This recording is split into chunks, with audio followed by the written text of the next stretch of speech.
It's been a bumpy few years for the Harry Potter franchise. The Fantastic Beasts movies are dead in the water, and J.K. Rowling's comments on trans rights have soured a huge part of the fan base. They still have high hopes for Hogwarts Legacy, though, which looks like a dream come true for Potterheads. What's more, the devs just announced a release date and some bad news for Switch gamers. Here's what you need to know. First up, this is going to be the Harry Potter experience everyone's always wanted. Ever since The Sorcerer's Stone came out in 1997, fans have been dreaming of an RPG set in the world of witchcraft and wizardry, and it's pretty easy to see why. The books feature some crazy settings that have been setting imaginations alight for decades. Who wouldn't want a video game that gives them access to an open-world Hogwarts? Sure, we've had a few movie tie-ins since then, but there's never been a full-on role-playing experience set in this universe. That's about to change with Hogwarts Legacy. This is the biggest video game project we've ever seen associated with this franchise, and it's a major step up for Avalanche Software. These guys are often confused with Avalanche Studios, the creators of Just Cause and Rage, but they're actually the folks behind games like Toy Story 3 and Disney Infinity. Those games were received pretty well, but it's safe to say that this team has never worked on something of this scale before. They're entering a new era,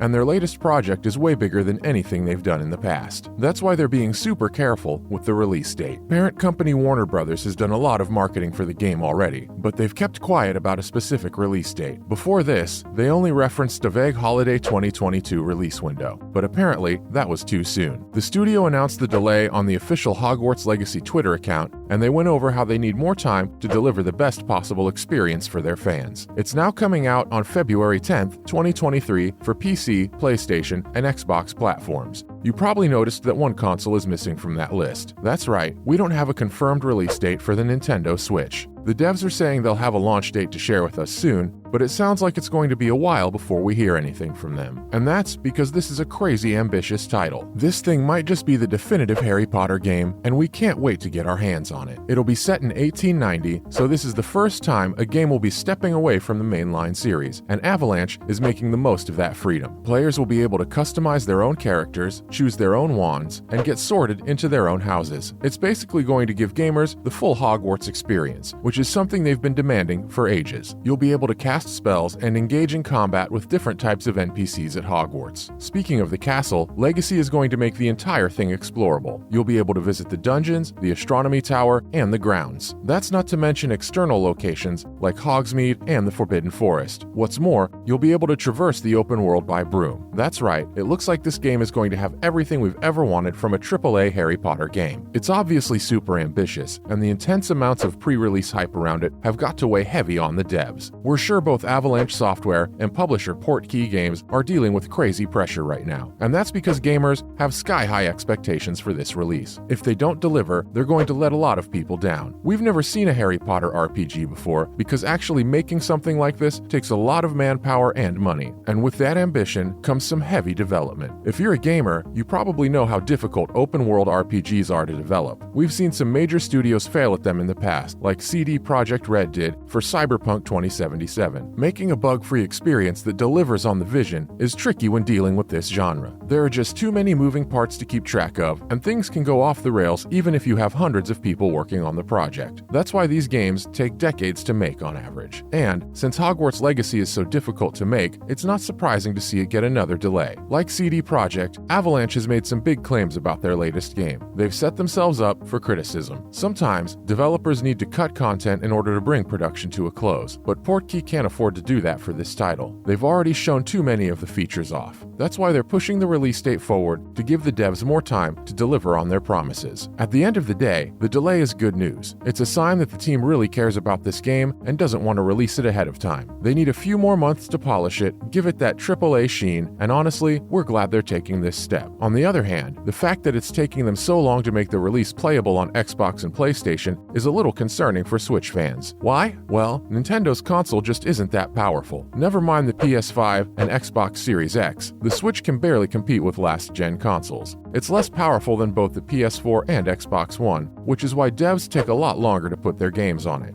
Just take the Switch port of The Witcher 3, which came out 4 years after the game's original release and performed way worse. Even indie games like Outer Wilds haven't been released on the platform yet, so we're not sure how Avalanche is going to handle the transfer. They're going to have to work some magic to get Hogwarts Legacy on the handheld. So yeah, it's pretty heartbreaking news for Nintendo fans. At this point, we don't know when Avalanche is going to announce a release date for the Switch. Sure, they say it's going to be revealed soon, but they're obviously focusing on other platforms for now. Let's hope they get to it soon and deliver a worthwhile experience for the smaller console. It's not all doom and gloom since we've gotten ports of games like Doom 2016 on the little tablet. We're looking forward to seeing what Avalanche comes up with. Everything they've put out so far has been awesome, so there's reason to hope. With the new release date covered, here's some other news about Warner Bros. Games lineup. First up, Multiversus just crossed another player count milestone, and you're not going to believe these numbers. Get this, the free-to-play platform fighter has now amassed over 20 million players since it came out. Those are some crazy numbers for a game that was released less than a month ago. Warner Bros. Says the team crossed into the 20s after announcing Season 1 of their planned content updates. Apparently, fans really love the new Battle Pass that dropped earlier in August. David Haddad, president of WB Interactive Entertainment, says that he and his team are thrilled by the game's success, and they can't wait to see where it goes next. It's safe to say that player-first games really hit this one out of the park. Secondly, Gotham Knights is ready for release. That's right, WB Games Montreal just announced that their latest Batman title has gone gold. It was originally slated to come out last year, so fans are relieved that there isn't another delay around the corner. The team took to their official Twitter account to make the announcement. They say they're really proud of the final product and that they'll see fans in October. That pretty much cements the game's release date for good. Even though the title is prepared for printing and shipping, the devs will probably keep working on it until launch day. They'll probably have a day one patch ready for release in October. Let's hope this game will be worth the wait. And finally, the 30th anniversary bundle for Mortal Kombat just leaked. Don't expect anything too big, because it looks like WB isn't doing a whole lot for the franchise's anniversary. Apparently, they're just putting a copy of Mortal Kombat 11 Ultimate and the 2021 movie in a single package for release. We know that's pretty underwhelming. The bundle was leaked through a PS5 listing on Amazon, and NetherRealm Studios and Warner Bros. Still haven't commented about it. The bundle will include all DLC for the game and updates for next-gen consoles. Reports suggest that they were planning to unveil this edition at Gamescom, and that's probably where we'll get the official announcement. Let's hope it comes with more news of Mortal Kombat 12, because this isn't really that exciting on its own. That's a wrap for this video. Do you think Hogwarts Legacy will live up to all the hype? Let us know in the comments below. Make sure to give this video a thumbs up and subscribe to our channel for more videos like this. See you in the next one.